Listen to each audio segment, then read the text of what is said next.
Boa noite. O desafio de fazer um jornalismo público e reflexivo, independente do poder e do mercado, e redigido pela ética. Esta é a proposta que as TVs educativas estão discutindo e esteve em pauta nesta semana em Vila Velha. É também o nosso assunto hoje aqui no Mídia. E com a gente, José Roberto Garcês, diretor-presidente da TVE Rio Grande do Sul, e Cristina Vilela Mendes, da TVE Minas Gerais. Obrigada pela presença de vocês aqui no nosso programa. Garcês, explica pra gente o que é essa TV pública.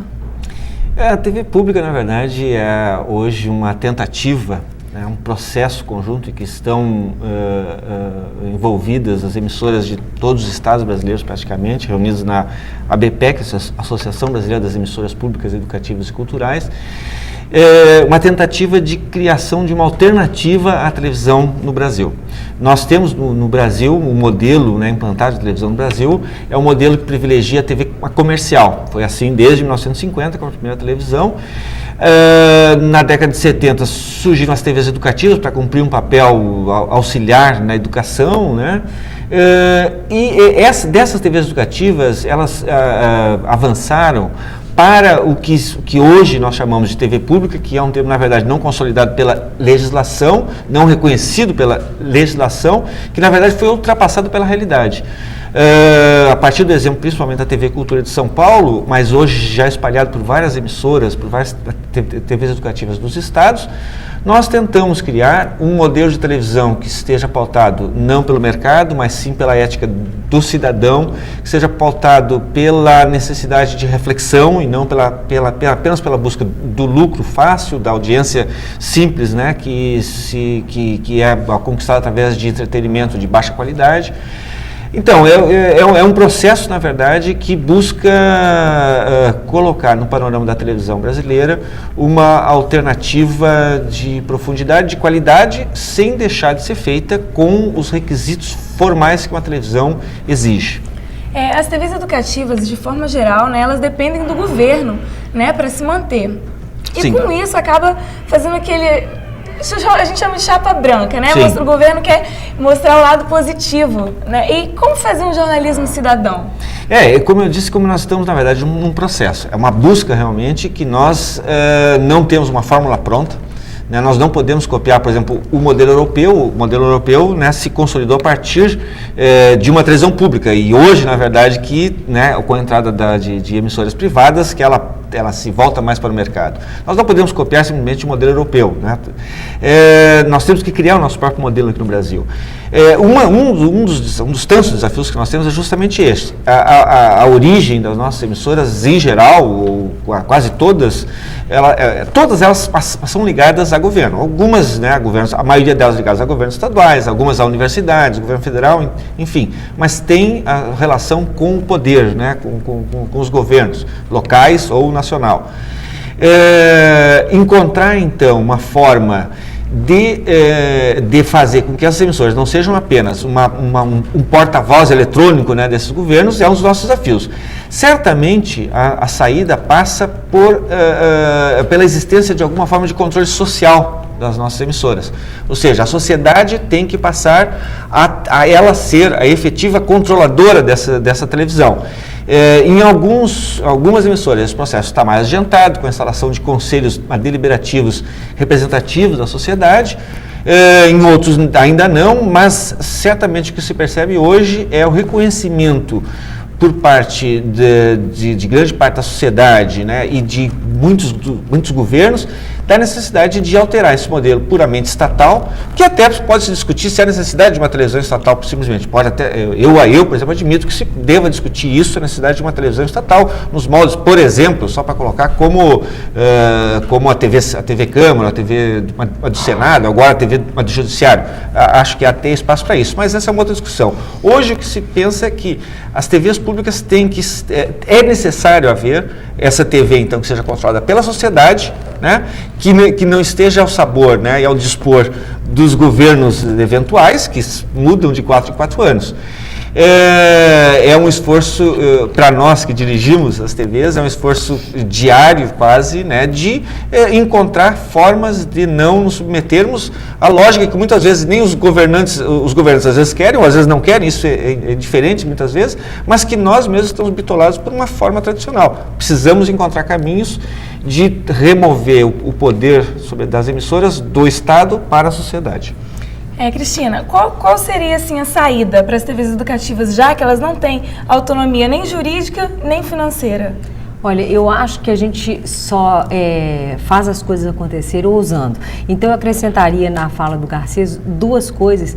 Primeiro, o seguinte, por sermos uma emissora hoje estatal e que queremos avançar para sermos uma emissora pública, eu acho que primeiro nós precisamos passar, né, o carro na frente dos bois, como a gente estava ouvindo durante esse congresso aqui da BPEC. Nós precisamos provar que é capaz você dar notícias de governo, sim, porque nós temos obrigação de dar, porque a mídia normalmente ou ela ignora ou desqualifica, né? Eu trabalhei durante muito tempo, durante 18 anos numa emissora comercial, eu era chefe de reportagem, apresentadora, e muitas vezes eu levava para reunião de pauta ações que, a meu entender, eram notícias jornalísticas e que elas eram brecadas porque achavam que era obrigação do executivo. Então eu acho o seguinte, tudo que afeta a vida do cidadão, que é de interesse do cidadão e que influencia na vida dele, nós temos obrigação, vem de ofício, oficial, nós temos obrigação de fazer, não de forma chapa branca, mostrando assim uma solenidade, só a fala da autoridade, não. Também faz parte da matéria, mas a matéria é o seguinte, o que vai refletir aquilo na vida do cidadão? O que vai mudar, o que vai influenciar? Então eu acho que nós temos a obrigação de fazer esse papel que a mídia convencional não faz. Agora, o que é o jornalismo público? É uma coisa que a gente só pode acertar errando. Então nós temos há um ano, mais ou menos, um editor chamado editor de qualidade, ele não entra no operacional, ele é uma pessoa que fica como observador, né? E aí nós estamos buscando um novo conceito de fazer jornalismo. A princípio eu definiria a grosso modo, eu acho o seguinte, que o factual, a atualidade, as pessoas querem saber do factual e da atualidade. Isso tem que fazer parte dos nossos telejornais, dos nossos programas, levarem temas da atualidade. Mas não só isso. Eu acho que a gente tem que fazer o que a mídia convencional não faz, que é aprofundar, trazer análise, trazer o que muda na vida do cidadão, que consequências aquilo vai trazer. E acho também que a gente tem que privilegiar notícias que são ignoradas pela mídia e que são notícias. Então nós temos de representar uma alternativa ao que eles estão vendo, mas com a forma atrativa que eles estão acostumados. Então com qualidade de imagem, com a qualidade de edição, com a qualidade de bons profissionais. Então eu acho que esse é o grande desafio. Num país que está tão acostumado com o estilo Globo, né, de fazer jornalismo, como que vocês estão conseguindo êxito? Eu me lembro quando eu assumi a TV do Rio Grande do Sul, eu dizia que esse é o maior desafio que a gente poderia ter, que é justamente num país onde nós temos um elevado padrão de qualidade. A televisão brasileira, sem dúvida, é feita alta competência, alta qualidade, né? Não precisa a gente dizer, o mundo reconhece isso. No nosso caso, lá no estado do Rio Grande do Sul também, nós temos a emissora afiliada da Globo, a principal emissora, a RBS também é de grande qualidade, alta qualidade, uma formal, técnica, enfim. Então, mas mais do que isso, esse padrão, né, mas o chamado padrão Globo, ele domina as mentes de quase todas as pessoas que fazem televisão, porque esse é o padrão que nós estamos acostumados, um padrão, e como é de alta qualidade, esse é o padrão dominante. Como é que a gente faz? Por exemplo, discussões sobre... eu concordo com tudo que a Cristina disse sobre a questão do jornalismo público, né, o papel, né, a importância de tu acompanhar uma notícia dando o seu contexto, contextualizando a notícia. Bom, muitas vezes para te fazer uma notícia contextualizada, tu explicar por que um fato aconteceu e quais as consequências desse fato, tu precisa mais do que os 2 minutos, 1 minuto e meio tradicional que uma matéria de televisão tem que ter. Tu pode precisar de 3, 4, 5 minutos, sei lá. Então, discutir essas regras, por exemplo, é uma questão que permanentemente tu tem que fazer, quer dizer, questionar esses dogmas, né, e ver, sem deixar nunca, né, de atentar para a questão da qualidade formal. Insisto, nós temos que romper com o conceito de que uma televisão educativa é uma televisão chata. Nós temos que, esse talvez seja um dos maiores inimigos que nós temos. A visão de que a televisão educativa é uma televisão chata, porque é feita sem ritmo, lenta. Não, nós temos que fazer uma televisão de qualidade, uma formal muito grande. Só que o seu conteúdo tem que ser, no jornalismo, por exemplo, tem que ser esse, tem que aprofundar, tem que analisar, tem que contextualizar, tem que fugir do que hoje é o jornalismo, infelizmente, que é, na verdade, o jornalismo é mais uma forma de entretenimento. Na verdade, é um show. E só para acrescentar ainda a fala do Garcês, é o que eu acho que o grande desafio é esse, porque nós, a maioria de profissionais que hoje estamos na televisão, nós passamos pela televisão comercial e temos os vícios da TV comercial. Então, o editor pega uma matéria, ele acha que tem que ter 2 minutos e tudo. Mas por que ela não pode ter 5 se ela está dinâmica e está atraente? Então, eu acho que a gente tem que rever muitos conceitos, ousar e até errar mesmo, para poder aprender. Então, eu acho que o fundamental é a gente ter essa visão de que precisamos fazer algo novo e que, necessariamente, não tem que ser monótono, não tem que ser chato, não tem nada disso, porque o telespectador, como acostuma com uma coisa de má qualidade, ele acostuma também com uma coisa de boa qualidade. Então, nós temos essa função. Aproveitando que a senhora está falando disso, então, a que a senhora atribui o sucesso dos reality shows, né? Assim, tanta audiência para Big Brother Brasil, Casa dos Artistas, a que a senhora atribui isso? Olha, isso não é um fenômeno que está acontecendo só no Brasil. Então a gente vê que emissoras, né, de vários países do mundo estão apelando por isso. Quer dizer, aprofundar ao máximo, né, e transformar em espetáculos a vida privada das pessoas, as desgraças, as misérias humanas. Então, quer dizer, trazer emoção a qualquer preço e a qualquer custo. E eu acho que nós temos uma função de querer sim entreter, trazer emoção, trazer cultura, trazer tudo isso, mas por que nós temos de ir para a baixaria se a gente pode tentar acostumar de uma forma educativa, né, coisas de qualidade? Um exemplo é o Castelo Rá-Tim-Bum, né, que é um programa infantil, é um programa totalmente diferente do que a gente vê na emissora comercial e é um programa que já ganhou prêmios, um programa de sucesso. Então eu acho que é possível você fazer coisas diferentes do que a emissora comercial tá fazendo, né? A gente vir na contramão, porque nós não somos, graças a Deus, não somos ditados por regras de mercado. Claro que temos de pensar em audiência, claro que temos de pensar em agradar o telespectador, mas nós não podemos também, por exemplo, no caso de jornalismo, transformar a notícia num produto para o consumidor. A notícia é uma informação para o cidadão. Então eu acho que a nossa visão é diferente, o nosso foco é diferente e a gente não pode perder isso, não. Garcês, como que você analisa o nível de programação das TVs abertas atualmente? Tá difícil de encontrar o fundo, onde é que vai parar de, então, né, cada vez, né, com os reality shows agora, e estou buscando cada vez mais.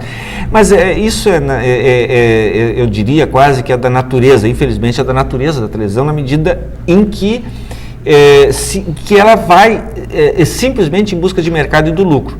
Se tu trabalha com esses conceitos, né, de que tu tem que ter a maior audiência o tempo todo, tu tem que apelar realmente para qualquer truque para que tu consiga isso aí, mesmo que esses truques eles tenham cada vez uma duração menor, quer dizer, os ciclos de programação na televisão estão cada vez se reduzindo mais, quer dizer, tu tem um tipo de programação que logo se esgota aquele filão e tu tem que ir em busca de um outro, cada vez mais rebaixado.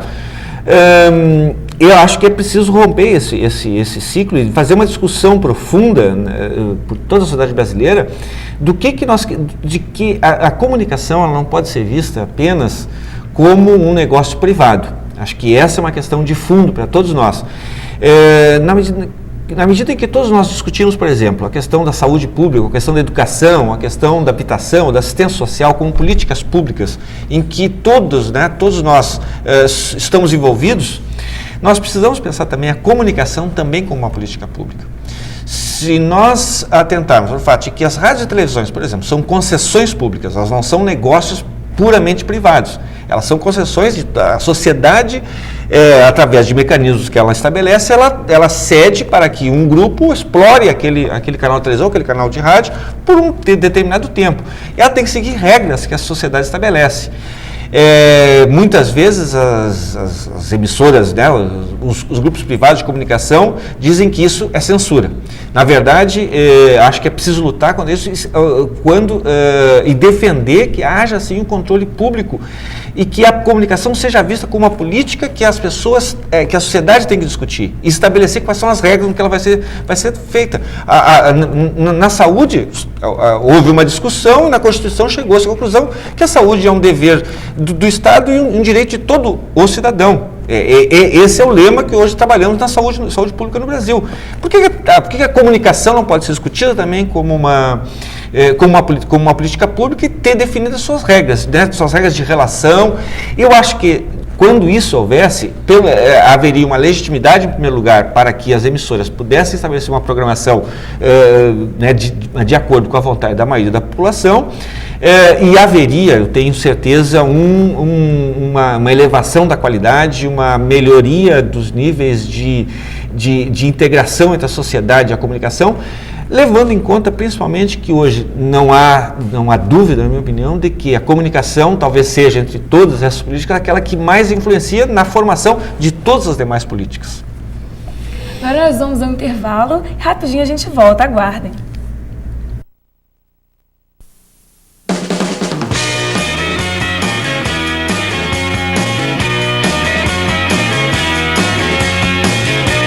O universo sonoro levado a sério em um bate-papo descontraído e inteligente.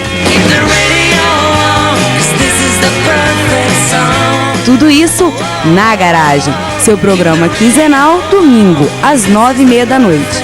Uma realização TV Faeso.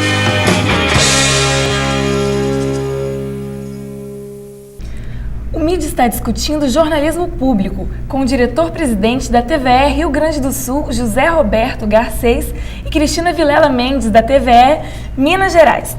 Eles estiveram participando de um encontro em Vila Velha da ABPEC, Associação Brasileira das Emissoras Públicas, Educativas e Culturais. Garcês, fala pra gente qual é a diferença entre o jornalismo reflexivo e o jornalismo que é adotado pelos demais canais de televisão.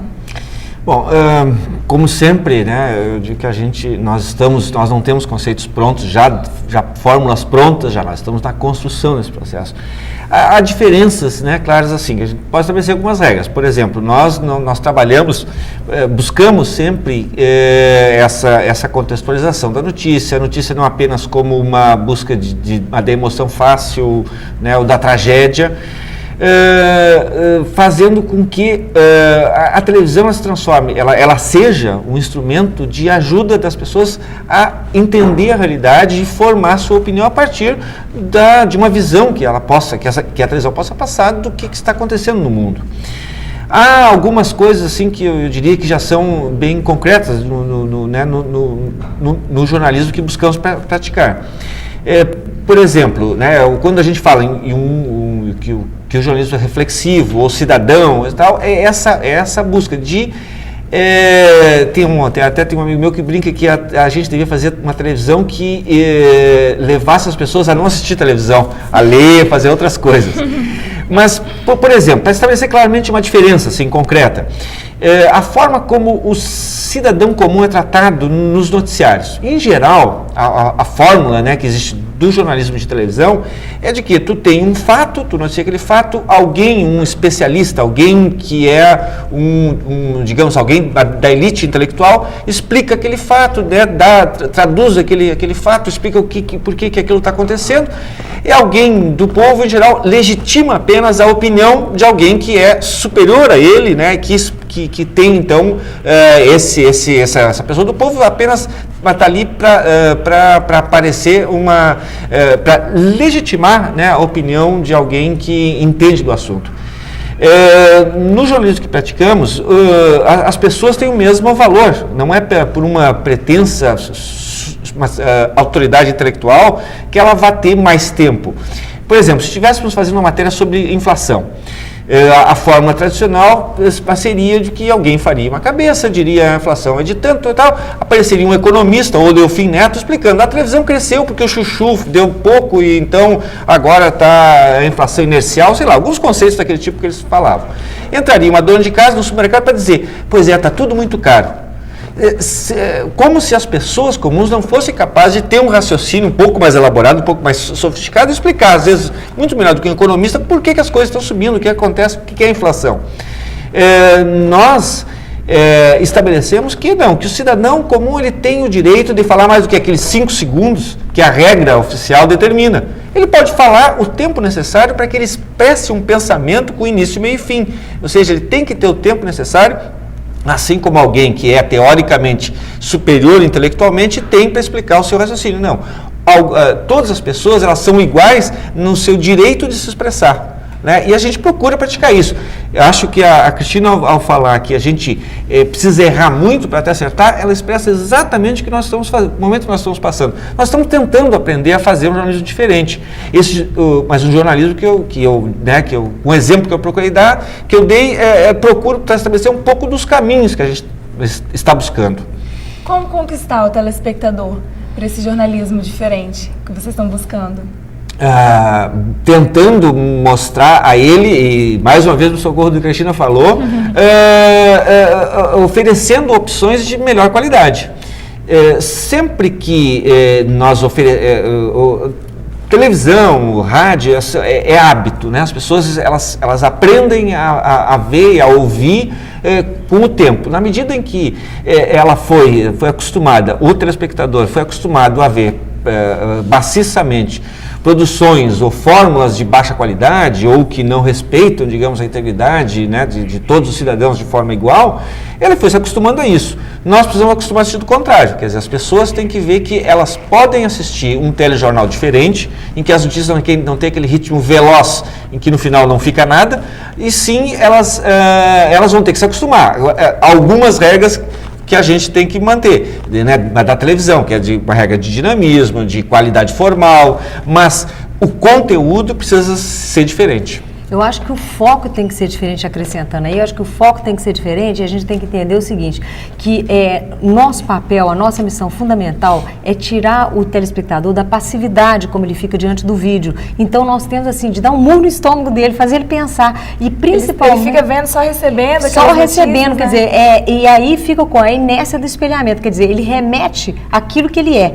Mas nós precisamos ter um papel mais profundo aí, que é levá-lo à reflexão, como Garcês falou, fazendo uma análise, né? E você pode fazer isso de uma forma muito atraente. Eu acho que existe um tabu achando que as emissoras comerciais, as emissoras educativas, as emissoras públicas não têm audiência. No nosso caso, lá em Minas Gerais, por exemplo, nós fizemos uma pesquisa e que deu que nós temos uma audiência, nós estamos disputando no canal aberto o 3º lugar em audiência.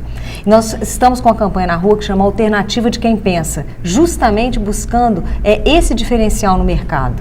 Né? E o governo federal encomendou uma pesquisa e a gente foi considerada a melhor TV educativa do Brasil. E a nossa preocupação é tão grande que na nossa interprogramação, porque hoje em dia as TVs comerciais têm uma preocupação de manter a fidelidade do público, né? Porque com controle remoto ele vai mudando de canal. Então a gente também tem a preocupação e estamos tentando colocar na nossa interprogramação coisas que são do nosso papel, campanhas sociais, valores culturais, regionais, de uma forma atraente, que a pessoa tenha prazer e que não queira mudar de canal durante os intervalos. Eu acho que o desafio é esse, eu acho que isso você traz audiência, você conquista público e principalmente quem nos assiste são formadores de opinião e isso é fundamental.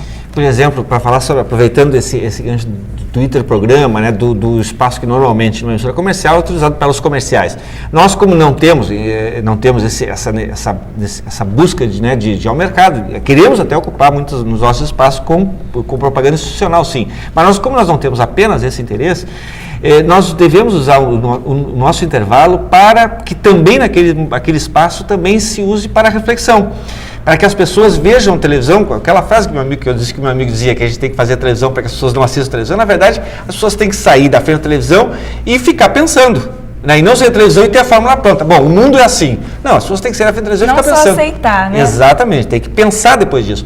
Mas nós também, né, nós na TV do Rio Grande do Sul também achamos que a ocupação dos intervalos é uma tática excelente para a gente mostrar que tu pode fazer uma televisão diferente. Nós estamos iniciando agora, por exemplo, no nosso caso lá, estamos iniciando uma série que nós já fizemos nos outros anos, uma série sobre eleições, com programetes de 30 segundos ou 1 minuto, onde a gente trabalha basicamente com o tema da valorização do voto. Então nós realizamos uma série de 20 a 30 desses são comerciais, na verdade, onde tu trabalha a valorização do voto, desde a importância do voto jovem, enfim, vários temas onde tu trabalha um roteiro, tu produz aquilo ali e tu mostra que eleição não é simplesmente alguém chegar lá e votar naquele que o vizinho indicou, enfim, trabalhar com esse conceito da importância do voto, né? Então, um espaço, sem dúvida, nobres que a gente tem que aprender a ocupar na televisão de forma mais profunda e consistente. Cristina, você falou que lá em Minas vocês estão em 3º lugar de audiência, mas como que é? Vocês trabalham numa TV que tem dinheiro. Como que faria, por exemplo, a TVE aqui no Espírito Santo, a TV Educativa do Espírito Santo, não tem as mesmas condições que a TV Minas? Como fazer? Como trabalhar? Eu acho que é o seguinte, a receita não é tão complicada assim não. Eu acho que primeiro a gente tem que fazer e depois pedir. Então, por exemplo, nós mostramos para o governo estadual a importância da televisão, que é possível fazer uma emissora de qualidade, tanto é que ele investiu esse ano mais de 2,5 milhões em equipamentos. A TV do Rio Grande do Sul também teve um incentivo do governo federal e também foi reequipada esse ano, né? Então, quer dizer, eles estão valorizando. Agora, nós recebemos mensalmente cerca de R$400 mil do governo, que basicamente cobra a nossa folha de pagamento, que nós temos mais de 300 funcionários. Agora, o restante, nós temos buscado a autossustentação. Como? O mercado publicitário hoje, ele está numa crise muito grande, inclusive as emissoras comerciais sentem disso e ressentem disso. E nós temos limitações que a própria lei impõe.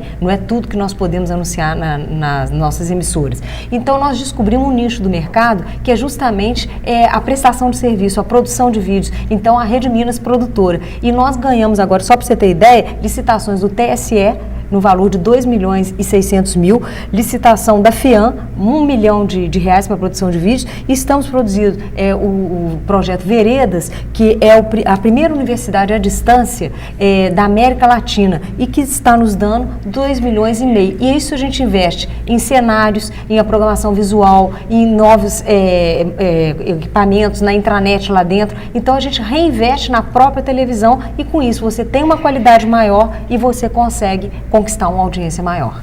A nossa fórmula foi um pouco diferente, a Cristina até falou, só que tu falaste o governo federal, na verdade, é o governo do estado. Desculpa. Quem dera que o governo federal também Puxa vida. Na verdade, no nosso caso lá, por exemplo, eu acho que a forma que a Rede Minas encontrou foi muito eficaz, né? Só que ela partiu do um patamar, ela tinha uma qualidade de equipamentos com estoque que permitia ela fazer esquema de produção, né, externa, produção, né, no nosso caso, a TV do Rio Grande do Sul estava completamente uma falida, né, porque não tinha equipamento, não tinha gente.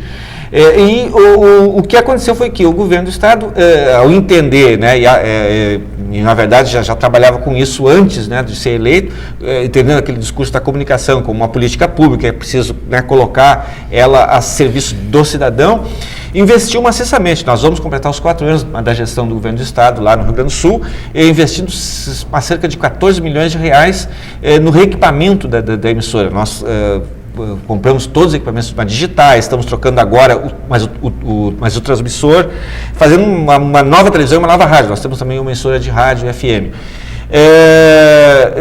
Fizemos um concurso público para admissão de mais pessoas, mas tudo isso para quê? Tudo isso para que a gente pudesse chegar hoje a um índice de 50% de programação local. Nós produzimos metade de toda a grade que nós colocamos no ar, metade é produção própria nossa, com todo tipo de programação, desde programa infantil, enfim, todos os tipos de programas nós temos, com ênfase no jornalismo, mas isso está fazendo com que, por exemplo, uma pesquisa que a gente já fez, talvez um dos maiores ganhos que a gente teve, nós já conseguimos reverter a imagem que nós tínhamos no início da gestão. Nós fizemos uma pesquisa e constatamos que a TVE tinha aquela imagem que eu falava, uma televisão chata, educativa, voltada para a educação apenas. Hoje, a pesquisa que nós realizamos no início do ano, ainda não está completamente tabulada, não está completamente feita, mas nós já percebemos que o conceito da TVE já mudou, ela já é vista como uma televisão normal, digamos assim, entre aspas, né? Isso está fazendo com que a gente já perceba melhorias nos índices de audiência, nos índices de recall, ou seja, as pessoas já colocam a TVE em condições de igualdade com as outras emissoras. E qual a situação das TVs educativas em todo o Brasil? Assim? Não, os nossos exemplos da Rede Minas e da TV do Rio Grande do Sul são exemplos, diria assim, os positivos mais ao extremo. Em geral, há um conceito dos dos governos do Estado de que é necessário investir nas suas emissoras. Daí, a transformar esse conceito em ação prática nem sempre é verdadeiro, isso não tem acontecido muitas vezes. Mas acho que apenas o fato da ABPEC, por exemplo, da nossa entidade, da reunião dessas emissoras públicas, fazer com que já haja o reconhecimento da necessidade de aceitar que é preciso ter uma TV pública, é um avanço. Talvez ainda pequeno, mas necessário para que a gente possa, à medida em que consolida esse conceito, a necessidade de ter uma TV pública, a gente possa fazer com que os governos do Estado, muitas vezes por pressão externa, né, da sociedade mesmo, eles invistam. E eu acho que por que não também, acho que eu errei falando no governo federal, por que nem não mudar uma legislação de que forma que o governo federal também coloque verba nas emissoras públicas, né, e fortaleça todas as emissoras. Obrigada pela presença de vocês aqui no Mídia. Infelizmente, Obrigada, nosso tempo acabou.